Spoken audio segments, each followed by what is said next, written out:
Hello, this is Daniel Mart, and today I'm going to be doing another review. This one's going to be for Better Call Saul Season 1, Episode 2, Mijo. So yeah, Mijo. Uh, yeah, that's a Spanish name. It means my son. Normally it means my son or something like that, or my young boy or something like that. Usually it's referred to a younger male, a younger man or whatever, like a little boy or something, Mijo. Um, yeah. And usually it's said in two ways, like mi hijo, which is my son, which is two different words, me, not hijo. Then mijo, which is like the one when you combine it together. Never mind, just getting off track, but yeah, it's a Latin thing, so just wanted to point that out.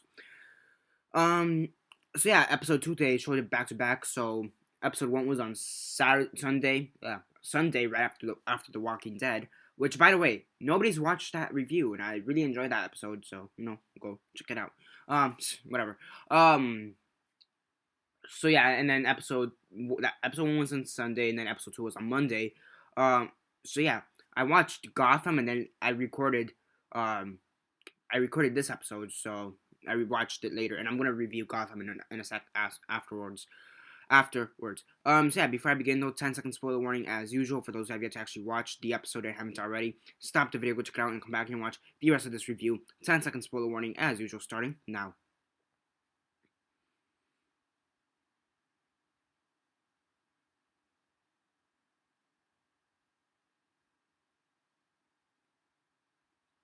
Okay, so 10 seconds are up. So for those who have yet to actually watch the episode and haven't already, please do not comment down below or be messaging me. That never gave you a fair warning because as usual, I did. Um. So yeah, basically in this episode, it kind of starts off from the previous one. You have Saul or Jimmy McGillis, whatever you want to call him at this point, and he's basically held at gunpoint by Tito, I believe that's his name, right? Tito or something like that with Tito or Tico or something like that. But if you guys remember, he was a big Mexican, I believe it's Mexican, big Mexican drug dealer who was always on coke. Um, so yeah, he's held at gunpoint by him.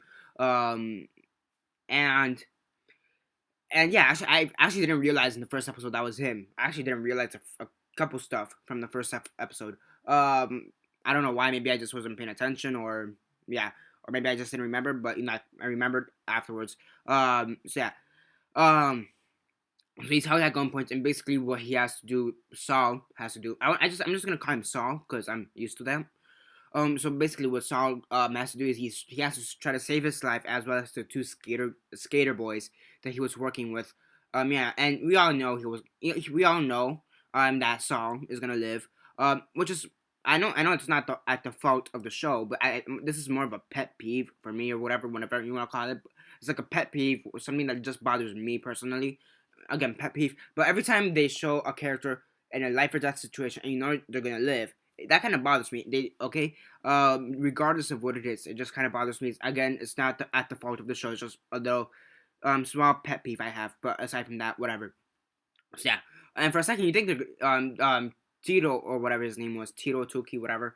For a second, you think he's gonna kill the two skater kids, which is pretty funny. I mean, he gives some pretty awesome, gruesome, gory, descriptive ways as to how to kill them. You know, ripping out their tongues with tonsils.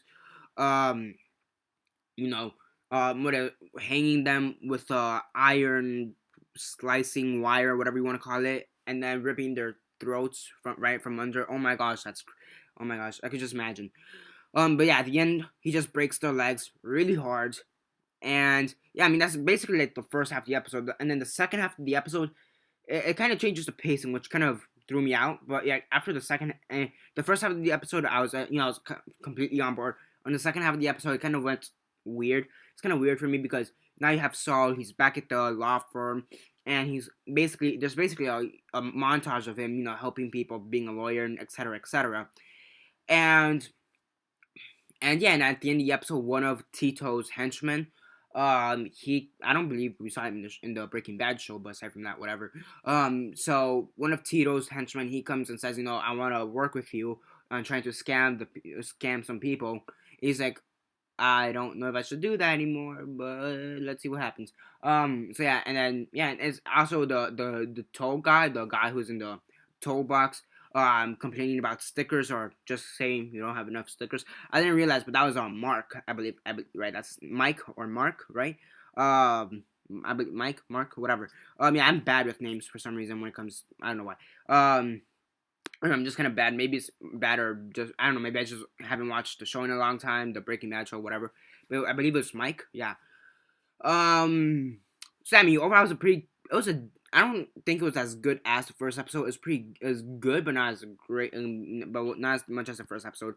Mostly because halfway through the episode, they kind of changed the pacing, and it kind of just seemed like two different stories. One where Saul, he's all rebellious and he's trying to be. He's he's just rebellious and whatnot, and then the other half is like him, kind of scared, just doing his job, and it's kind of weird. It just had a weird pacing, in my opinion. So I mean, the acting is still pretty good. The writing is still pretty good, though that could be polished up at times a bit. I mean, yeah, there are some things to enjoy about it, but there are a few things that I believe could be better in some aspects, in my opinion. And and yeah, I mean, overall, it's a pretty. It's not. Again, I'm not completely on board with the series. I'm not completely on board. I don't really know if they should have really done a spin-off of Breaking Bad. I mean, I'm completely on board for it, but I'm not completely. I'm still kind of skeptical, basically. So yeah, on a scale of 1 to 10, 1 being the worst, 10 being the best, and 6 being decent, I give it like a 6.5 out of 10. It's a decent episode. Just that drastic pacing issue just really threw me off. Yeah, that's basically it for this review. Subscribe if you're not subscribed. I do movie reviews, TV show reviews, and comic book reviews. Comment down below on your thoughts on the episode, like the video, share on Facebook, Twitter, MySpace, or whatever you guys prefer. That's basically it for now. This is Daniel Mart signing off.